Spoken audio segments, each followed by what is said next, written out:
Welcome, food lovers! My name is Joy, and with this channel, I want to share my love for Filipino food with you. I started cooking Filipino recipes when I was 12 years old to help my parents while working around the farm. In today's video, I will show you how to transform chicken adobo leftovers into delicious and quick adobo fried rice. If you want to learn how to cook chicken adobo, I have a playlist with a pure recipe on the link above. All you need is cold leftover rice and chicken adobo. For this recipe, we will need 3 tablespoons of canola oil, 1 cup of sliced leftover chicken adobo, 4 heads of garlic crushed and chopped, 4 cups of cold white rice, 1/3 cup of sliced scallions, 1/3 cup of cooked peas or use good quality canned peas. I would avoid bruising peas if they are too sweet. 1 large sliced onion.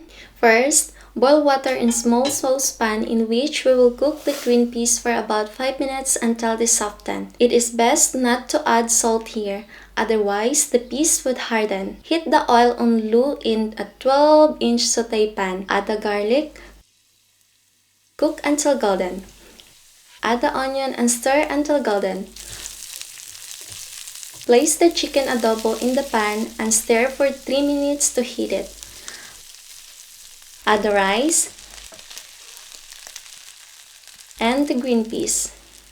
Increase heat to medium and cook for about 10 minutes until the rice turns golden. It's essential to gently toast every minute to avoid sticking rice on the pan. Add the scallions and mix well for about 2 minutes. Serve immediately while still hot. You can keep this dish in the refrigerator for 5 to 7 days to further extend the shelf life of leftover fried rice. Freeze it. Thank you for watching and enjoy your meal.